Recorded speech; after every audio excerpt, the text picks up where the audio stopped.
Family is supposed to be the safest place in the world.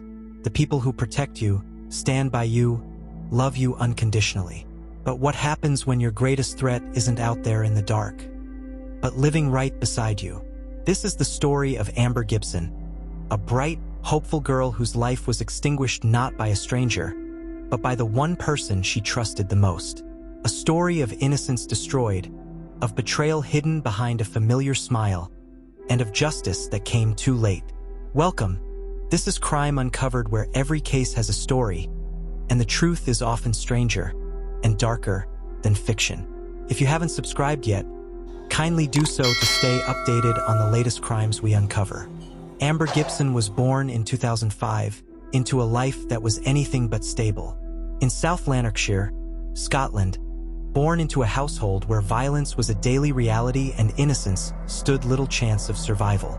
From the moment she could walk and talk, Amber, alongside her older brother, Connor Gibson, was exposed to fear, anger, and dysfunction. Their father, Peter Gibson, was a violent man, a serial abuser whose reign of terror over the family lasted from 2001 to 2007. He waged a campaign of terror against Amber's mother, Anne-Marie Adams, in their own home. Domestic abuse was not a hidden shame. It was a routine event, witnessed and absorbed by Amber and Connor when they were far too young to even understand the meaning of fear. Home, the place that should have been their sanctuary, was a battleground. In 2008, after years of unchecked violence, Peter Gibson was sentenced to 10 years in prison for a string of violent offenses. But by then, the damage was irreversible. The scars he left weren't just physical. They ran deep into the psyche of two already fragile children, shaping the way they would see the world and themselves forever. After Peter was imprisoned, the children's suffering didn't end. Their mother, Anne-Marie, crumbled under the weight of it all. Her grief and anger turned inward and then outward, manifesting in alcoholism and neglect. She withdrew into herself, and with no one left to protect them, Amber and Connor found themselves adrift. By the time social services intervened, Amber was just 3 years old, Connor only 5. Their salvation came in the form of Craig and Carol Niven, compassionate foster parents who opened their home and hearts to 2 broken children. The Nivens were determined to offer Amber and Connor the stable, loving family they had been so cruelly denied. And for a while, it seemed to work. Amber flourished under their care. Freed from the chaos of her early years, she blossomed into a vibrant, artistic teenager. Her infectious smile, quick wit, and sparkling personality charmed everyone around her. She developed a deep love for singing and art, finding solace and self-expression through photography, capturing glimpses of beauty she couldn't always find in her reality. To those who knew her, Amber radiated warmth, a bright soul who, against all odds, still believed in the goodness of the world. Connor, however, struggled. He carried the darkness of their shared past with him like a second skin. His trauma manifested in violent outbursts, emotional instability, and a growing resentment, particularly toward women. He bore an eerie resemblance, not physically but emotionally, to the father he once feared. His anger simmered just beneath the surface, unpredictable and often explosive. The Nivens tried, they truly did, but even their unwavering patience and support could not undo the damage that had been etched into Connor's very foundation. Eventually, for the safety of everyone, the decision was made to separate the siblings. Connor was enrolled in a specialist school for children with behavioral and emotional difficulties, while Amber remained in mainstream education, her future seemingly still full of hope. Yet, no matter how far apart they were kept, blood ties have a strange gravity. Shared memories, good and bad, bind siblings in ways outsiders can never fully understand.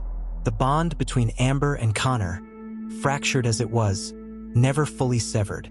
They continued to see each other occasionally, small ripples in otherwise separate lives. But as Amber dared to heal and dream of something better, a darker force was quietly pulling her back into the nightmare she thought she had escaped.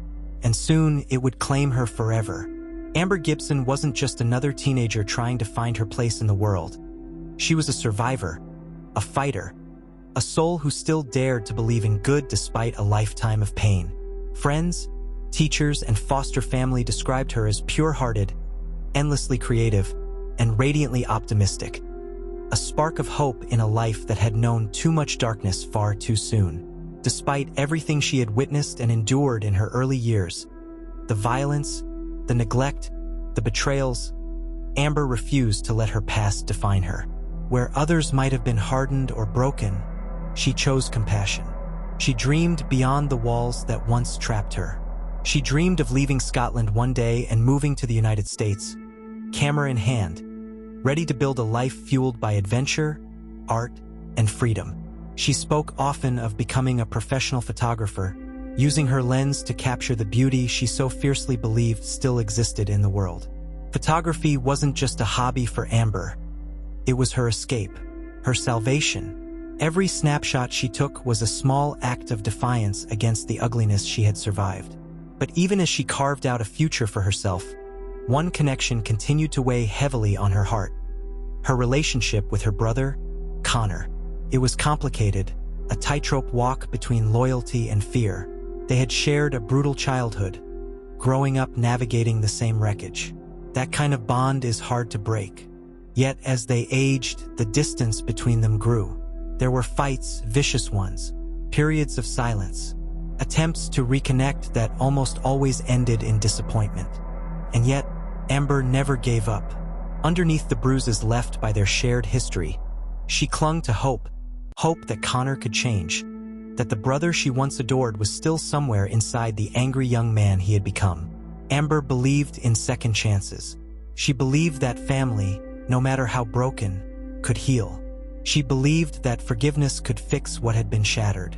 She couldn't have known that hope, that fierce, beautiful hope, would be the very thing that cost her everything. Because sometimes the people we fight hardest to save are the ones most capable of destroying us. By late November 2021, Amber Gibson's life was delicately balanced between fragile hope and hidden danger. She was living at Hill House Children's Unit, a residential care facility in Hamilton, South Lanarkshire. A safe haven meant to provide structure and stability. Amber was carving out her independence, slowly piecing together the life she dreamed of.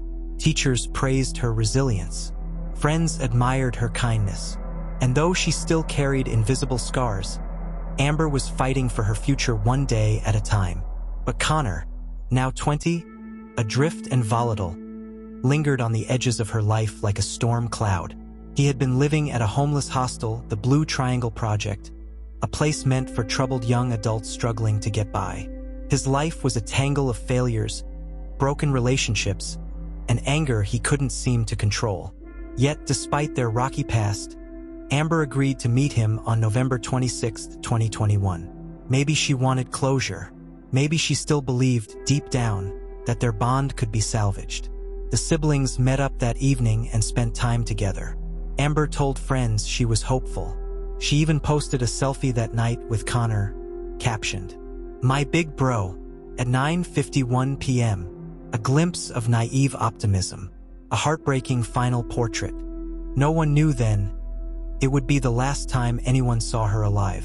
There, in the darkness of a cold November night, two siblings, bound by blood, by pain, by a lifetime of complicated love, walked into a quiet park.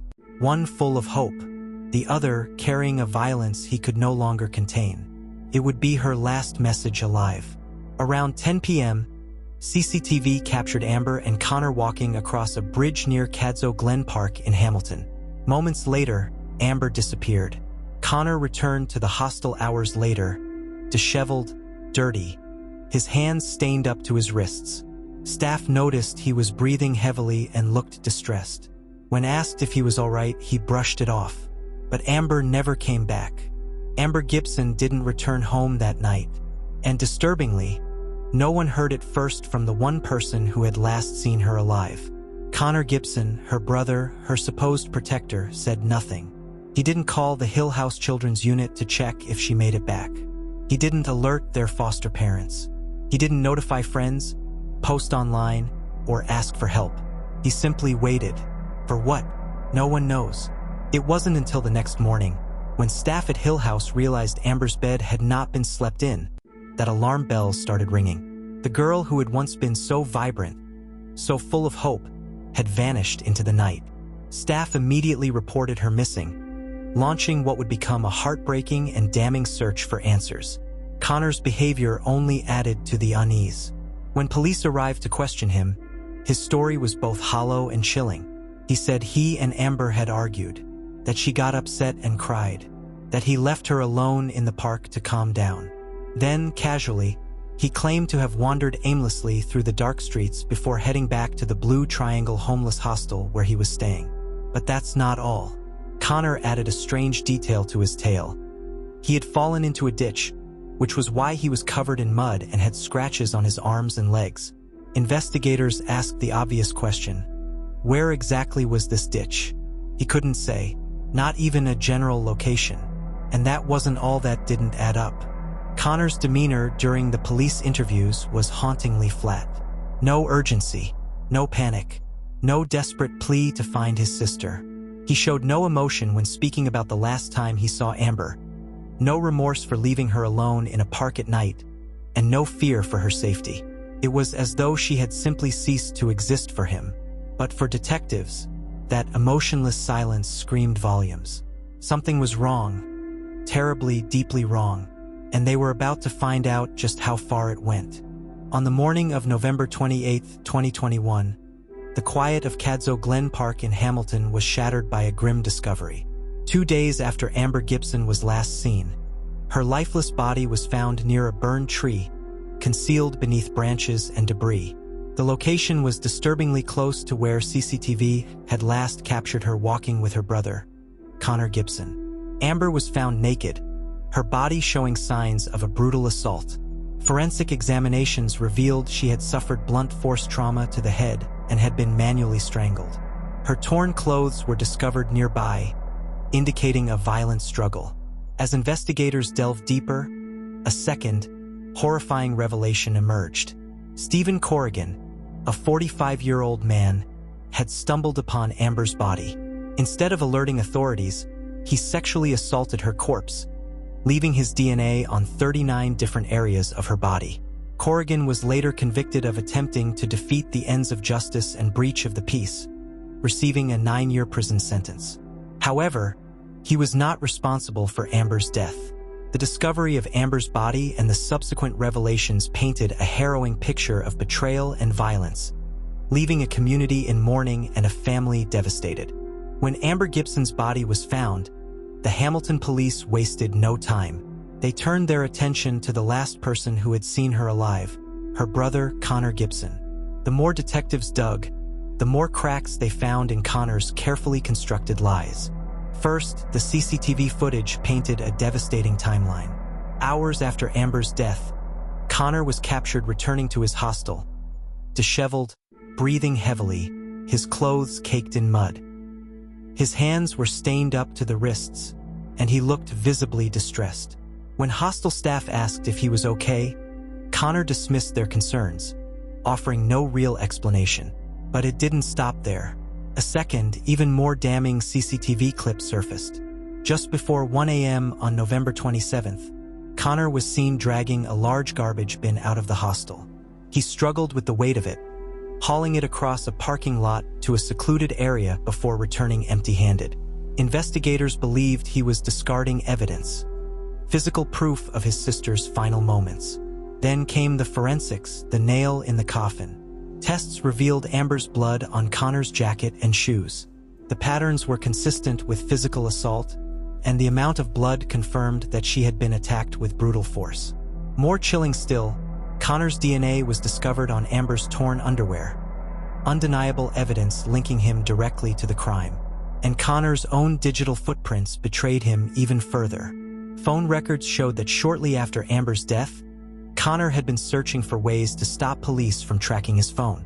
He looked up articles on evading digital surveillance and deleting evidence, desperate, clumsy attempts to outsmart the investigation. Connor Gibson thought he was clever. He thought a few internet searches and a garbage bin would erase his crime. But he underestimated two things: the determination of seasoned detectives and the voice of his sister, speaking from beyond the grave through every piece of damning evidence he left behind. The trap was closing, and this time Connor wouldn't be able to run. Connor Gibson's arrest sent shockwaves through Hamilton, but the trial would reveal an even more horrifying truth. He was charged with the murder and sexual assault of his 16-year-old sister, Amber Gibson. In court, standing before the jury, Connor pleaded not guilty, showing little emotion, just the same cold detachment that had marked his behavior since Amber's disappearance. But the evidence against him was overwhelming and impossible to spin. The prosecution laid it out piece by piece, like a grim puzzle only Connor could have completed. There was the CCTV footage, showing him walking with Amber into Cadzo Glen Park and returning alone hours later, muddy, exhausted, and disheveled. There were the hostile surveillance videos, showing him hauling a garbage bin out into the darkness, discarding something he clearly didn't want found. There was the forensic evidence, Amber's blood staining his jacket and shoes, his DNA found on her torn clothing. There were his internet searches, frantic attempts to learn how to evade police detection after the crime. Witnesses testified to Connor's erratic behavior after Amber's death, how he appeared detached, even callous in real life, while painting himself as a grieving brother online, posting tributes that now rang hollow in the courtroom. And then came the motive, a window into the festering darkness inside him. The prosecution revealed that Connor had long resented Amber. He envied her friendships, her resilience, her ability to rise above the trauma they both shared. His anger had turned poisonous over the years, fueled by his own failure to build a normal life. That night, when they were alone, it finally exploded into violence. Amber, trusting and hopeful, had no idea she was walking into a nightmare she wouldn't survive. Connor's defense team tried to argue that he had lashed out in a moment of rage, that there was no premeditation. But the jury wasn't fooled. The brutality of the assault, the deliberate attempt to conceal Amber's body, and the cold, calculated steps Connor took afterward destroyed any claim of a simple outburst. After 13 grueling days of trial, the jury returned their verdict. On September 4, 2023, Judge Lord Mulholland sentenced Connor Gibson to life imprisonment, with a minimum of 22 years before he would even be eligible for parole. The judge didn't hold back. His words cut through the courtroom like a blade. "Your sister trusted you. She was happy to see you. She posted a photo calling you my big bro, and you repaid that trust by brutally murdering her." Those words hung heavy in the silent courtroom. A final, devastating indictment of a brother who became the monster Amber never saw coming. Justice at last had spoken. But for Amber's loved ones, no sentence could ever fill the hole she left behind. The final verdicts were read. The sentences were passed. But for those who loved Amber Gibson, justice felt hollow. Her foster parents, Craig and Carol Niven, the people who had taken her in, who had watched her grow from a broken little girl into a radiant young woman, spoke through tears outside the courtroom. Amber was the kindest, most loving, most helpful person we ever knew. She had an amazing outlook on life, despite all the suffering she endured. Their voices cracked with grief. Grief not just for Amber's death, but for the betrayal that had made it possible. Years earlier, when Amber was only a child, Connor had whispered to her after they were placed into foster care, "We're safe now." It was a promise, a child's desperate attempt to believe that the worst was behind them. But in the cruelest twist imaginable, Connor would grow into the very danger he once vowed to protect her from. He wasn't just her killer. He was her brother, her big bro, the one she trusted enough to walk into the darkness with. The pain didn't end there. Stephen Corrigan, the predator who desecrated Amber's body after her death, was sentenced to 9 years in prison for his vile actions. But no prison term, not 9 years, not 90, could undo the horror he inflicted in those final moments of Amber's dignity. It was a second assault on a life already stolen. The dreams Amber had nurtured, dreams of becoming a photographer, of seeing the world beyond Hamilton, of building a life rich with art, adventure, and love, were extinguished forever. She would never hold a camera again, never travel to new places, never fall in love or chase the bright future she deserved. Amber Gibson was just 16 years old, a teenager with her whole life ahead of her, until two cold hearts, one by blood and one by chance, took it all away. And for those left behind, the question would always haunt them. Could it have been stopped? The tragedy of Amber Gibson wasn't just that her life was taken. It was how many times the systems meant to protect her had failed, how many red flags were missed, and how a lifetime of surviving finally ended in betrayal by the person she trusted most. For her family, her friends, and her foster parents, the pain will never truly heal. Amber's light was extinguished far too soon, but her memory burns brighter than ever, a reminder of what was lost, and of the innocence that should have been protected at all costs. Amber Gibson's story is a heartbreaking reminder that monsters don't always come in the night. Sometimes they wear the faces we love most. She survived a violent childhood. She survived foster care. She survived the worst the world could throw at her. But in the end, it was family that destroyed her. And somewhere, in the shadowed corners of every broken home, her story continues to echo. A warning, a cry for justice, a voice we must never stop listening to. Every victim deserves their story told. Subscribe to Crime Uncovered and help keep their memory alive. Until next time, keep questioning everything.